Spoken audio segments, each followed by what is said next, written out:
I'm the proprietor here, and I'm so pleased to welcome all of you to either read your favorite poem or to enjoy hearing your friends and neighbors read their favorite poem. And I think it's too loud, Grant.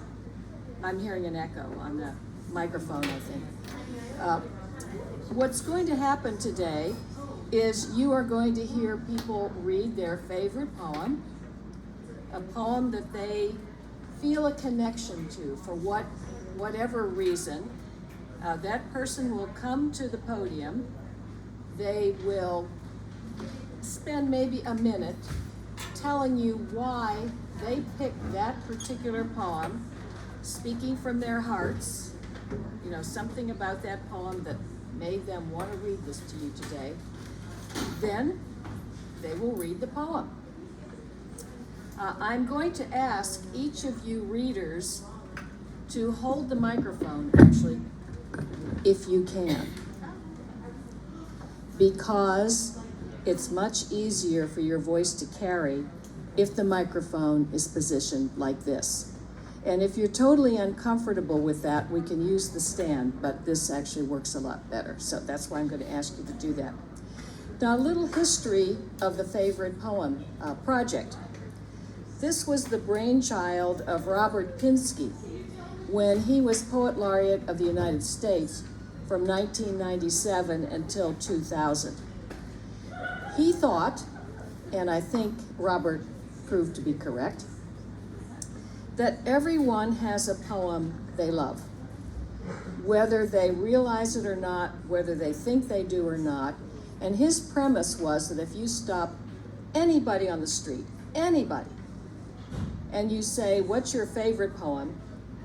Very likely that person will say something like, what are you kidding? I don't read poetry. I don't know anything about poetry. And within about 30 seconds, I'll say, but when I was a kid, my grandmother used to say this certain poem like every Thanksgiving. Or when I met my wife, she used to read to me from Khalil Gibran. I'd forgotten that. And I love that poem. So it was true.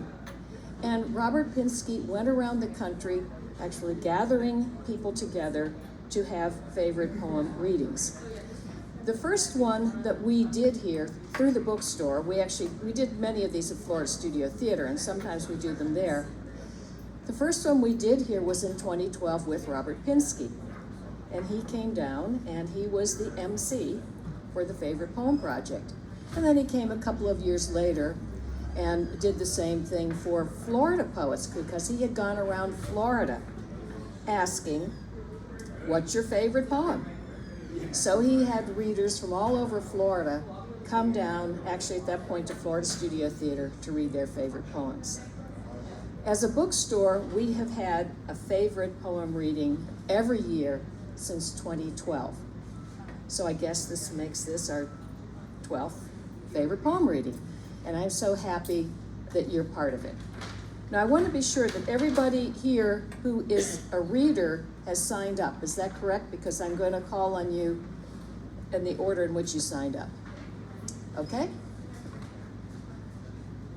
Our first reader is Laura Hardenberg. Is that pronounced correctly, Laura? Yes. Laura works part-time. She volunteers for 7 different organizations in Sarasota, including Florida Studio Theater, which I just mentioned, which is where we've done favorite poem readings. And she also volunteers at the Oslo.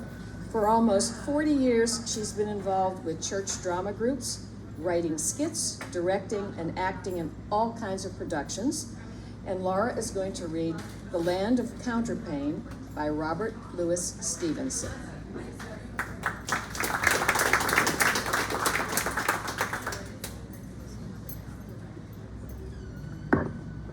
Thank you, Georgia. Well, the reason I love this poem so much is because when I was a child, I had an accident, and I was in bed for quite a while. And as a 5-year-old, that was sheer torture, because I was a very active child, and I didn't really like having to be in bed for a long time. But my mother would read to me. She majored in speech and theater at Wayne State University, And she had a wonderful way of reading things, very dramatic.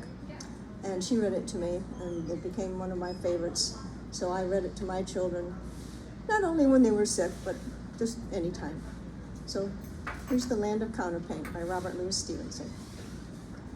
When I was sick and lay abed, I had 2 pillows at my head, and all my toys beside me lay to keep me happy all the day. And sometimes for an hour or so, I watched my little soldiers go with different uniforms and drills among the bedclothes through the hills. And sometimes sent my ships and fleets all up and down among the sheets, or brought my trees and houses out and planted cities all about. I was the giant, great and still, that sits upon the pillow hill and sees before him dale and plain, the pleasant land of counterpane.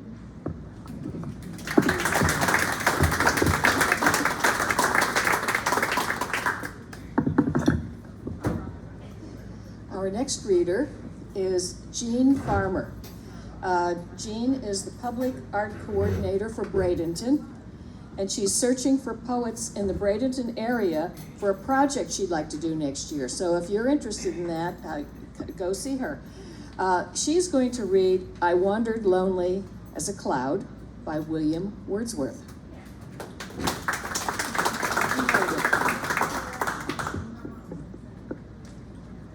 Hi there.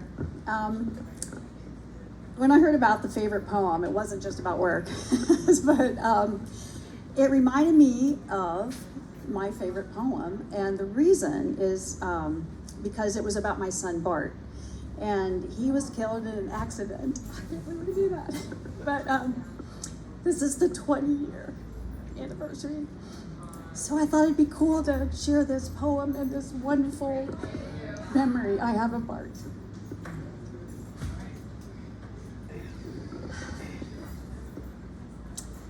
I wandered lonely as a cloud that floats on high or veils and hills, and all at once I saw a crowd, a host of golden daffodils, beside the lake beneath the trees, fluttering and dancing in the breeze, continuous as the stars that shine or twinkle on the Milky Way.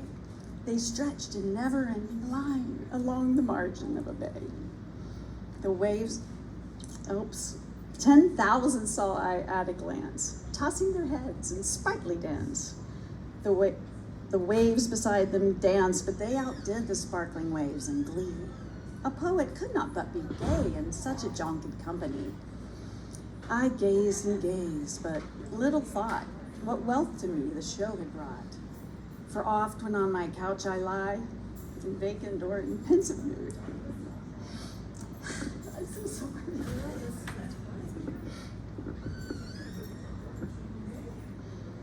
They flash upon that inner eye which is the bliss of solitude. And then my heart with pleasure fills, dances with the devils.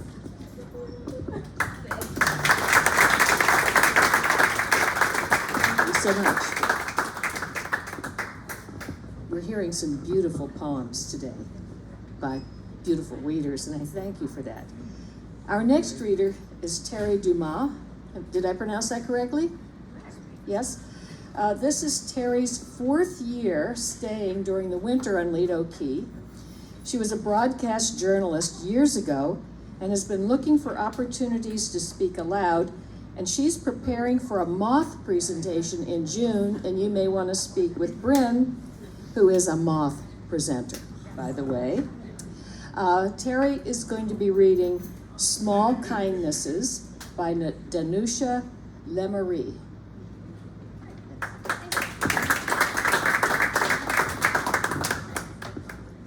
About 6 months ago, I started getting poems in my Instagram feed.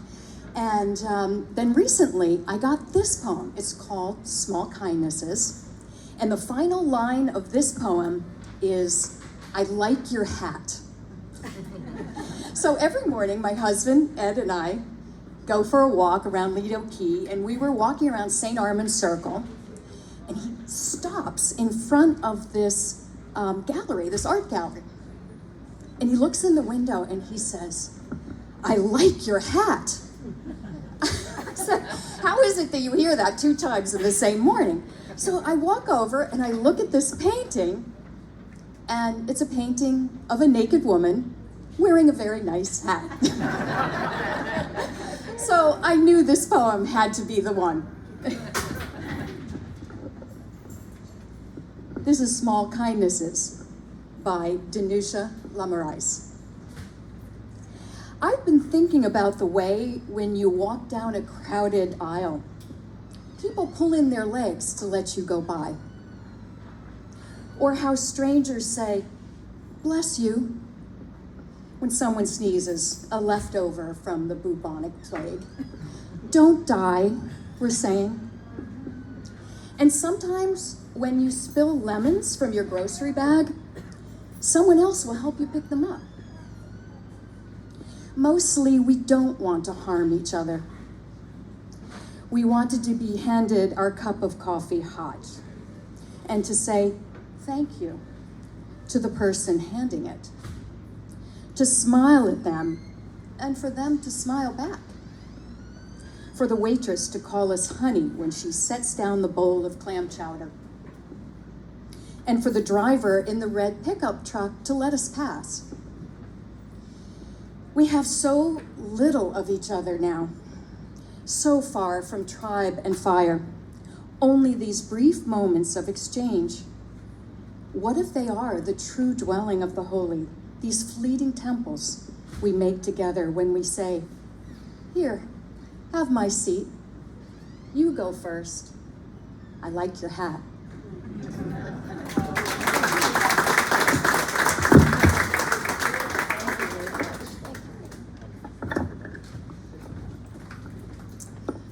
All right. Our next reader is Amy Trabley.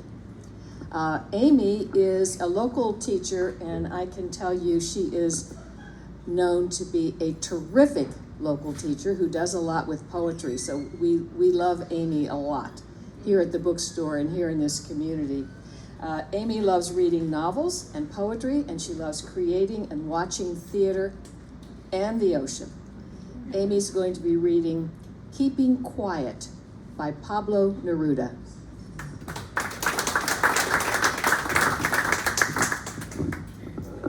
Hi. I chose this poem because I really love to think about the whole world pausing collectively to think about and contemplate peace and quiet. And I brought the book that I've had since high school, and my dear best friend from high school wrote a little passage in the front of it, and that was really fun for me to see again this morning. So, keeping quiet. Now we will count to 12, and we will all keep still. For once on the face of the earth, let's not speak in any language. Let's stop for 1 second and not move our arms so much.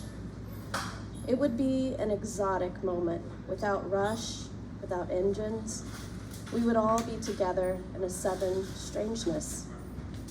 Fishermen in the cold sea would not harm whales, and the man gathering salt would look at his hurt hands. Those who prepare green wars, wars with gas, wars with fire, victories with no survivors, would put on clean clothes and walk along about with their brothers in the shade, doing nothing. What I want should not be confused with total inactivity. Life is what it is about. I want no truck with death.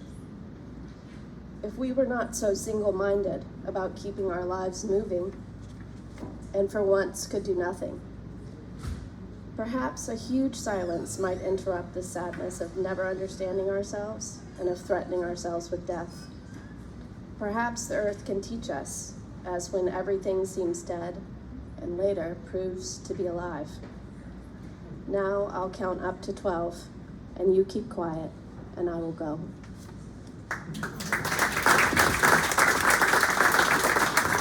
Thank you, Amy. Tanya Young is our next reader. Tanya spent most of her life in North Carolina. She's currently retired and writing poetry in Sarasota. She says, "I do think that as a poet, One has to bear witness to events happening around them by pounding out brave words, but also bear witness to a leaf falling from a tree. I think you have to take what comes to you and write it. Take your heart out for a ride. Take your experiences and pack them into a poem, offering the magic and mysterious power of storytelling with words that surprise you, move you, heal you. And I can testify that she does this in her poetry. She has read her own poems here. But what she's reading today is not her own poem. She's reading The Lake Isle of Innisfree by William Butler Yeats. Tanya.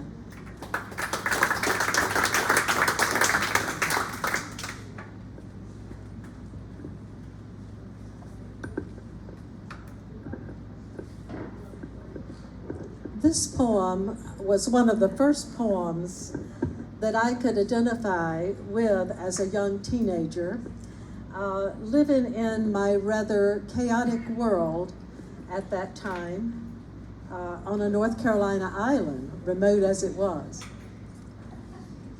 The Lake Isle of Innisfree, William Butler Yeats. I will arise and go now, and go to Innisfree, and a small cabin build there of clay and wattles made. 9 bean rows will I have there, a hive for the honey bee, and live alone in the bee-loud glade. And I shall have some peace there, for peace comes dropping slow, dropping from the veils of morning to where the crickets sing. There midnight's all a glimmer, and noon a purple glow, and evening full of the linnet's wings. I will arise and go now, for always night and day I hear lake water lapping with low sounds by the shore, while I stand on the roadway or on the pavement's gray. I hear it in the deep heart's core. Thank you, Tanya. Owen Hodge is next up. He graduated from the University of Cincinnati. By the way, where are you, Owen? I used to teach at the University of Cincinnati. Where he participated in a weekly poetry and jazz radio show for a couple of years. He and his Trish came to Florida 10 years ago after living in Montana, Oregon, California, Tunisia, Syria, Indonesia, and Connecticut. Okay, enough moving, you think? He has held many different jobs, and for the last 20 years of his working life, he was a mathematics teacher. Owen is going to read Face at the Bottom of the World by Hajiwara Sakutaro, translated by Graham Wilson and Hiroyuki Sato.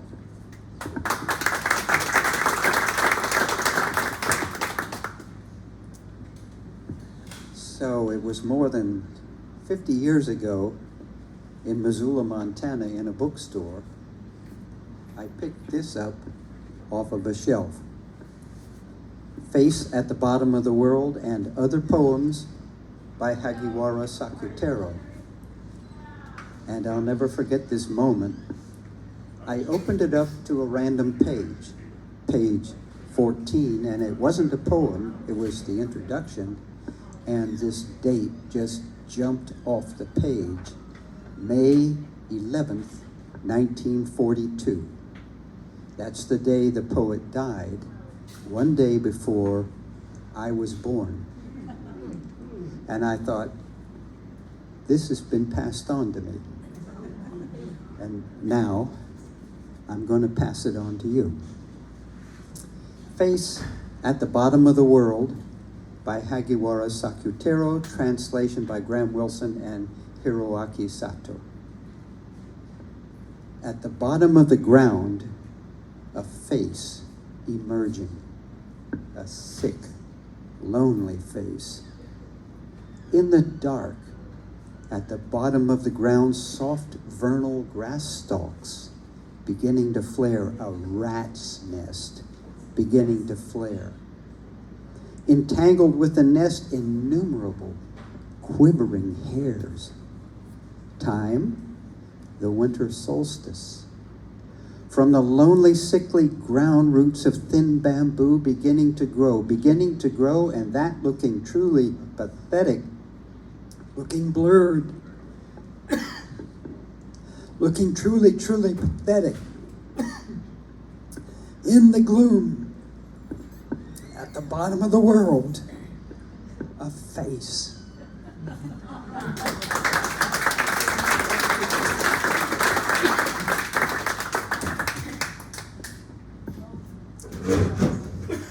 Sherry Dunn is going to read next. This is Sherry's second time wintering on Lido. She's originally from Michigan and is here with her husband Joe. Her mom Barbie is here also. Where are you, the two of you? Okay, all right. Sherry and Joe have 3 grown kids and 2 grandchildren. And Sherry is going to read Why I Wake Early. You know what? We all know why you wake early. You have 3 kids. Or 2 kids. No, 3 kids. Okay. She's going to read Why I Wake Early by Mary Oliver.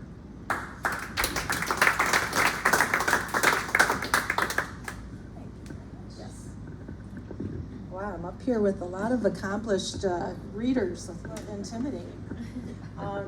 So my name's Sherry, and oops, I'm sorry.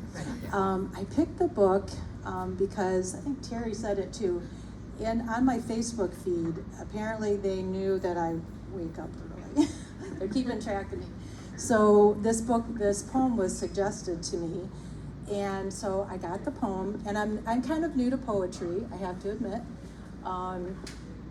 But I love new experiences, and that's kind of why I raised my hand to do this, and I thought this would be really fun. And I want to dedicate it to a friend. I have a neighbor who is a twin, and she was very spiritual, and she was very connected to nature. And she was kind of at the end stages of ALS, and I thought it would be a nice way to spend time with her. So I ordered a book for her, and I ordered a book for myself. And like with COVID, a lot of things came up where we couldn't see each other, and unfortunately, she passed away before we got to read the book with each other, so I gave it to her twin. But I thought, it might be a nice way to honor her with this poem. And it definitely has a lot of spiritual and nature connection. Hello, sun in my face. Hello, you who make the morning and spread it over the fields and into the faces of the tulips and the nodding morning glories and into the windows of even the miserable and crotchety. Best preacher that ever was. Dear star, that just happens to be where you are in the universe, to keep us from ever darkness, to ease us with warm touching, to hold us in the great hands of light. Good morning, good morning, good morning. Watch now how I start the day, in happiness and in kindness. Thank you.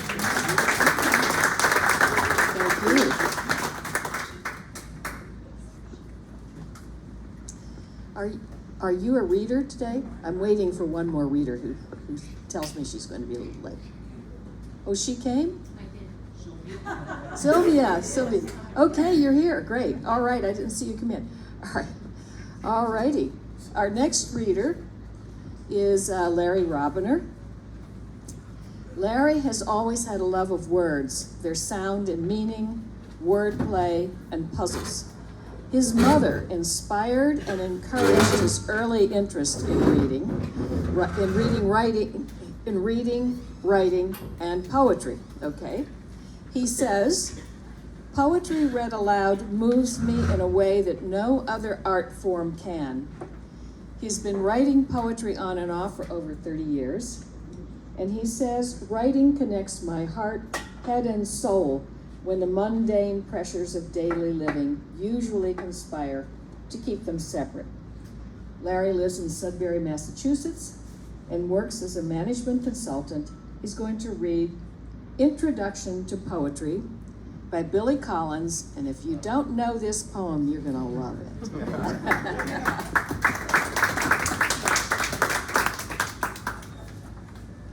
First, thank you, Georgia, so much for this, for creating this forum. It's wonderful to be around other poetry lovers, and I've always thought that poetry should be heard aloud, not just read.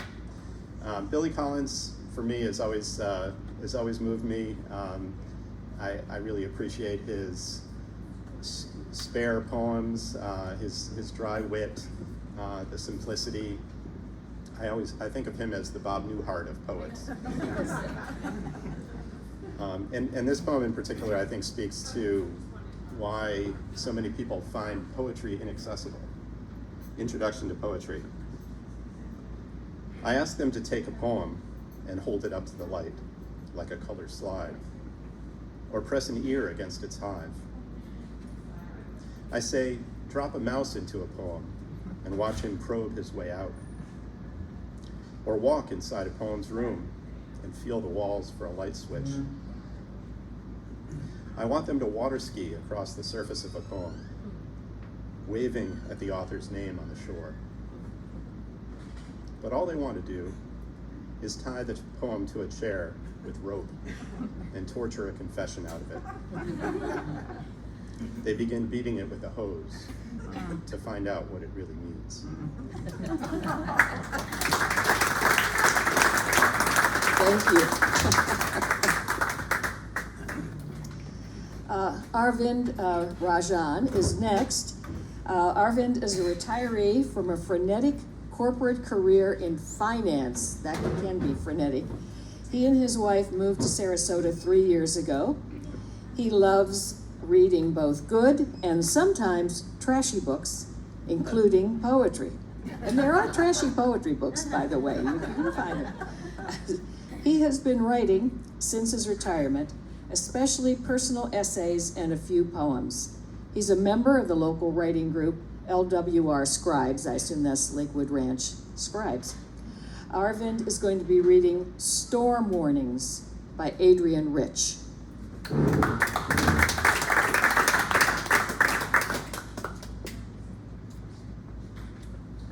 Thank you, Georgia. It's just wonderful that you organized this. Thank you. We need a mic. Yeah. You have a soft voice. Thank you. Lovely Thank you voice, for inviting us. I remember storm warnings from when I was in my 20s. And that was the time when I had grown up a little bit and gone from teenage years when I was sure that technology would solve the world's problems. I had trained as an engineer, to realizing that that the human condition hadn't really changed very much over the period that I could see, and that the fragilities that I was then experiencing as a 20-something-year-old were universal. And so it brought a lot of solace to me and continues to resonate with me to this day. Storm warnings.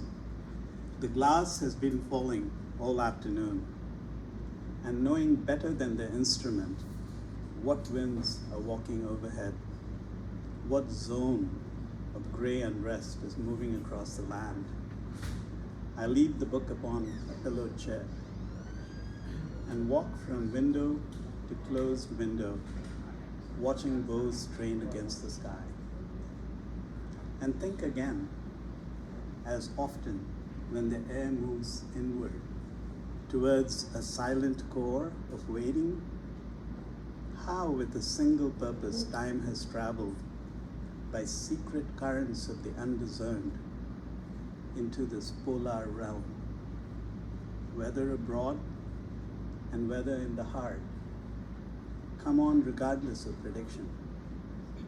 Between foreseeing and averting change lies all the mastery of elements which clocks and weather glasses cannot alter. Time in the hand is not control of time, nor shattered instruments, shattered fragments of an instrument, a proof against the wind. The wind will rise. We can only close the shutters.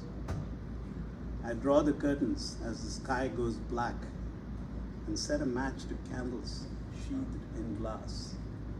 Against the keyhole draft, the insistent whine of weather through the unsealed aperture. This is our sole defense against the season. These are the things we have learned to do who live in troubled regions.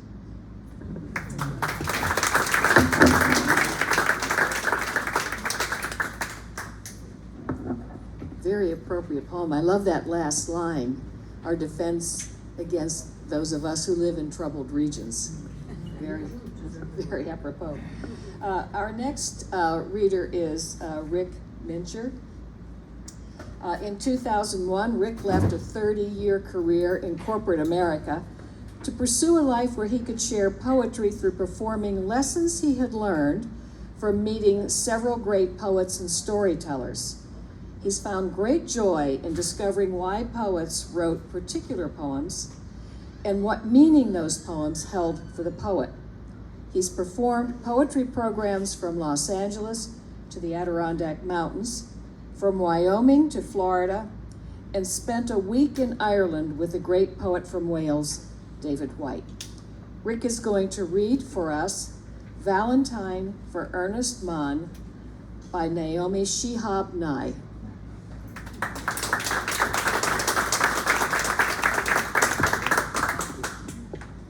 Well, what a day. I love poetry, and I love being with people who love poetry too, and this is so exciting. Doing poetry workshops, occasionally you'll find people who, it's a corporate workshop and somebody's has no interest at all in poetry, and they let you know that. And then you share a poem or two, and suddenly, and this is what I really enjoy, they love poetry, and they become, real advocates for your program that you did. So I found that this poem, which touches me, and it's so close to Valentine's Day, which was written by Naomi Shihab Nye, and she explained that there were two thoughts went through her mind as she wrote this poem. One was when she was quite young, maybe in like 8th grade, a young boy named Ernest, his last name was Mann, asked her to write. He knew she liked to write poetry, so he asked her to write a poem for him. And she was thinking of that, and then the other thought that came to her mind was she had just read in a magazine the story of a man who gave his wife a Valentine's gift of 2 skunks. She wasn't thrilled at all. And so that's what the story is about. So thereabout came this poem, A Valentine for Ernest Mann. You cannot order a poem like you order a taco, step up to the counter and say, I'll take 2, and expect them to be handed to you on a shiny plate. Still, I like your style. Anyone who says, here's my address, write me a poem, deserves something in reply. So I'll tell a secret instead. Poems hide. In the bottoms of our shoes, they're sleeping. They are the shadows that drift across the ceiling the moment before you wake up. The trick for us is to live our lives so that we find them. I knew a man once who gave his wife 2 skunks for a Valentine. His wife he couldn't understand why she was crying. Well, I thought their eyes were so beautiful. And he was serious. He was a serious man. He lived a serious way. Nothing was ugly just because the world said so. Nothing was ugly just because the world said so. he really liked those skunks. And so he reinvented them as valentines. And they were beautiful. At least to him they were. And the poems that lived inside skunks for hundreds of years curled up and lay at his feet. Perhaps, if we reinvent our lives, we'll find poems. Check in your garage, or in that single sock in your drawer, or in that person you almost like, but not quite, and let me know. Perhaps if we reinvent our lives, we'll find poems.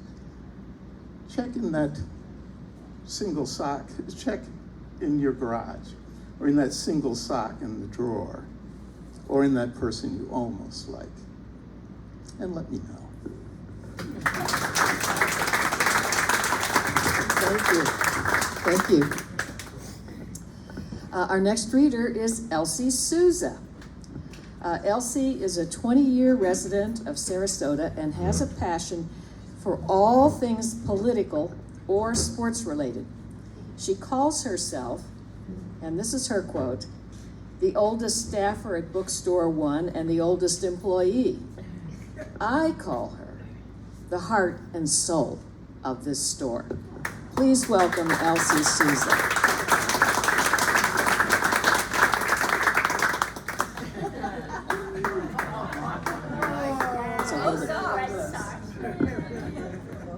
So I heard when I came in, I was sitting in the back and I could hear all the great New England voices. So I love seeing you all here. And you all recognize this hat, obviously.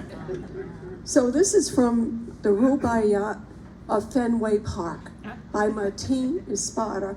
I met Martin when he came to Sarasota for one of our poetry lives.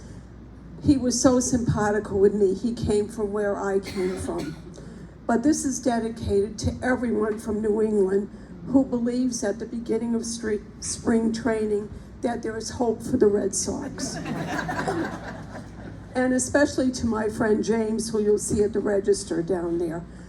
But this is dedicated to my son Christopher John Souza, who tomorrow would have turned 56 and who died 30 years ago. He loved baseball, he loved all sports and all politics, and so this is for Chris. The hanging curveball hangs, and having hung is hit, nor pitcher with his cursing tongue shall lure it back from deep in bleacher seats, nor all his tears from dugout towel wrung. Thank you, Elsie. There you go. Michael Mall is going to read next. Michael is retired and has lived in Florida with his wife for 11 years. And before that, he lived in Cincinnati, Ohio, where he owned his own communications company that served that city's major corporations. He's won writing competitions in fiction and published poetry in the US, Canada, and Dublin, Ireland. He's a graduate of Ohio University, where he later taught creative writing, and he was also a professor at the Columbus College of Art and Design. And he's a terrific poet in his own right, by the way. He has read here a couple of times. Michael is going to read In Praise of Craziness of a Certain Kind by Mary Oliver.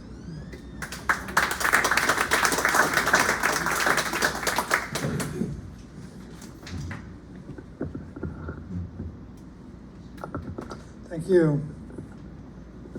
I'm glad to see Mary Oliver's name appear on some of the other poems, too, that we might hear from today. You know, Mary Oliver attended Ohio State University and Vassar College, but did not graduate from either institution. And I think this will make a little bit of sense when I read this poem to you. In Praise of Craziness of a Certain Kind, she conducted no research into medicine or diseases, Yet in 2005, she wrote this poem, a single poem that reduced the stigma surrounding dementia and restored humanity to those affected. All in just 75 words, including the title. So, in praise of craziness of a certain kind. On cold evenings, my grandmother, who still had ownership of half her mind, the other half having flown back to Bohemia, spread newspapers over the porch floor. So, she said, the garden ants could crawl beneath, as under a blanket to keep warm. And what shall I wish for myself when I'm so struck by the lightning of my years, but to be like her with what is left, that loving.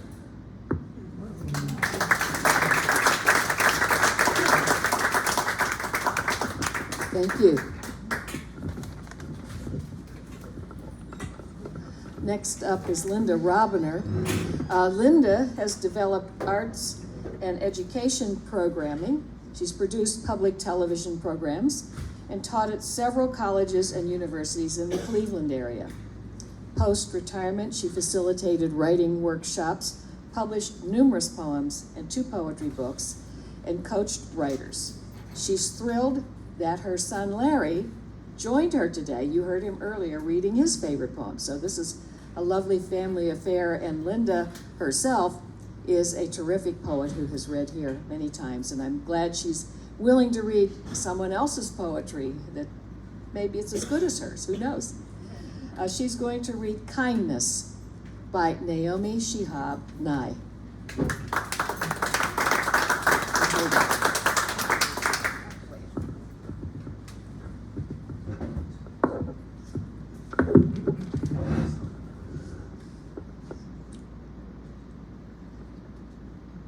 Hi, everyone.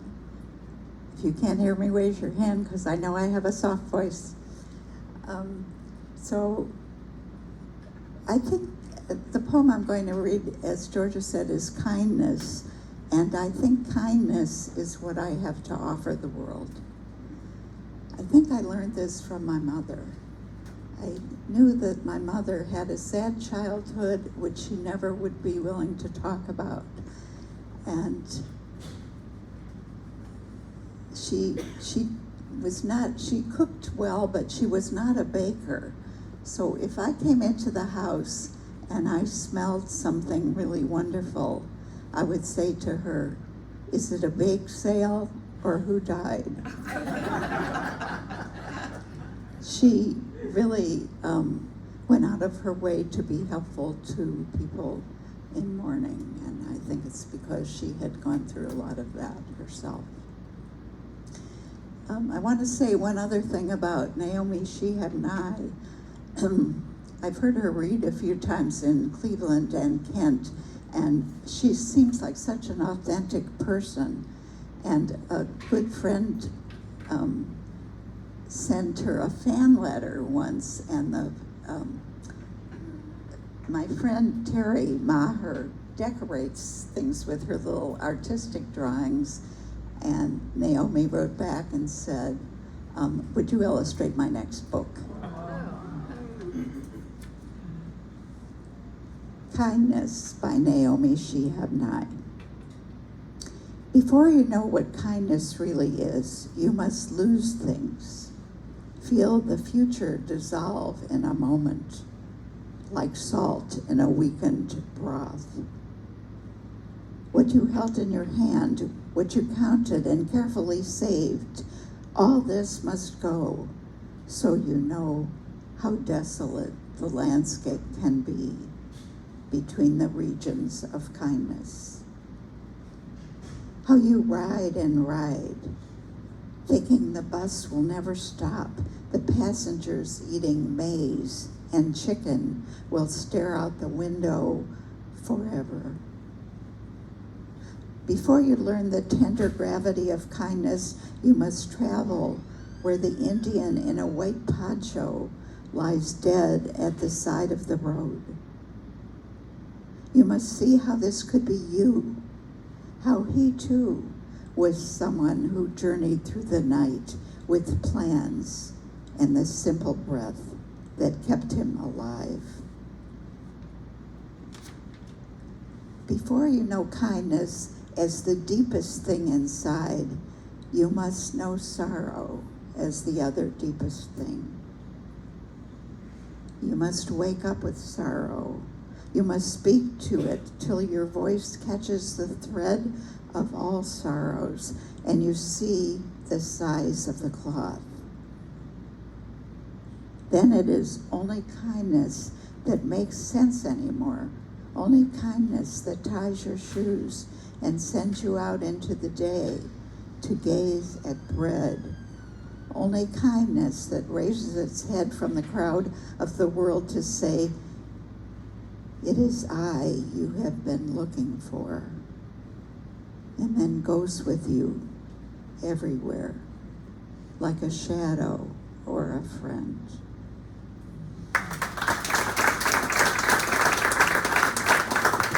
Beautiful, beautiful poem. Thank you, Linda.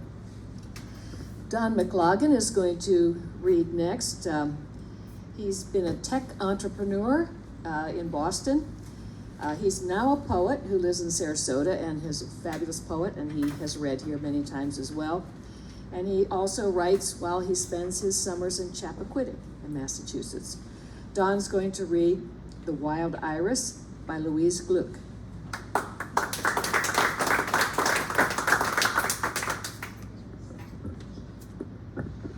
Thank you. This poem speaks to me on a number of levels. Suppose you're a poet. Poetry is your livelihood, it's your life really, and you endure a 2-year writer's block. Suppose you worry about death, your own death, and what comes afterwards. What is an afterlife? Suppose you're a perennial flower and you go through the desiccation of autumn and the rebloom, spring after spring after spring. All of those elements for me are in this poem, The Wild Iris by Louise Gluck. At the end of my suffering, there was a door. Hear me out. That which you call death, I remember. Overhead noises, branches of the pine shifting. Then nothing. The weak sun flickered over the dry surface. It is terrible to survive as consciousness, buried in the dark earth. Then it was over. That which you fear, being a soul and unable to speak, ending abruptly. The stiff earth bending a little. And what I took to be birds darting in the low shrubs. You who do not remember passage from the other world, I tell you, I could speak again. Whatever returns from oblivion returns to find a voice. From the center of my life came a great fountain, deep blue shadows on azure seawater. Thank you. Thank you, Don. And our final reader today, we're finishing up with a fabulous poem, is Sylvia Whitman. Sylvia teaches writing at Ringling College of Art and Design, I assume you mean, and she writes for adults and children.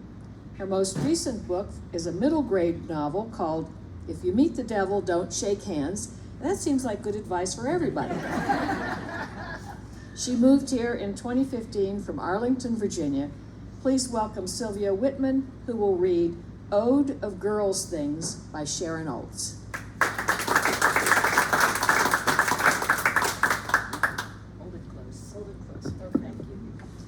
Hello. I don't teach poetry, but I teach with poetry. I'm not a poet, I'm a fiction writer, but I love bringing poetry into the classroom. And a couple of years ago, I taught a course called Writing Women's Lives. And we looked at, how different writers of fiction and nonfiction have talked about women's lives. And of course, we looked at some poems. I had to land on Sharon Olds, who writes wonderful poems, frank and down to earth, about women's lives. This one is called Ode of Girls' Things. I loved the things that were ours. Pink gloves, hankies with a pastoral scene in one corner. There was a lot we were not allowed to do, but what we were allowed to do was ours. Dolls you carry by the leg, and dolls' clothes you would put on or take off. Someone who was yours, who did not have the rights of her own nakedness, and who had a smooth body with its untouchable place, which you would never touch, even on her. You had been cured of that. And some of the dolls had hard rubber hands with dimples. Though you were not supposed to, you could bite off the ends of the fingers when you could not stand it. And though you'd never be allowed to, say, drive a bus or do anything that had to be done right, there was a teeny carton in you of eggs so tiny they were invisible. And there would be milk in you, too, real milk. And you could wear a skirt. You could be a bellflower. Up under its cone, the little shape like a closed buckle, intricate groove and tongue, where something like God's power over you lived. And it turned out you shared some things with boys. The alphabet was not just theirs, and you could make forays over into their territory. You could have what you could have because it was yours, and a little of what was theirs because you took it. Much later, you'd have to give things up too, to make it fair. Long hair, skirts, even breasts, a pair of raspberry-colored pumps, which a friend wanted to put on if they would fit his foot. And they did. Thank you. And on the baseball theme that Elsie started, Sharon Olds, I once was at a writing workshop with her, and she's actually quite a good softball player. She's very good at bat. So she's taken, and she played softball in a long flowered skirt, by the way, so it's an interesting poem. I want to thank you all, thank the readers. Let's give them all a round of applause because they were all terrific. And every poem was terrific. This may be the very best favorite poem reading I think that we've had as far as the collection of readers and poetry and so forth. And I really appreciate your being here. And thank you for coming. And when we do it again, I hope you'll come back.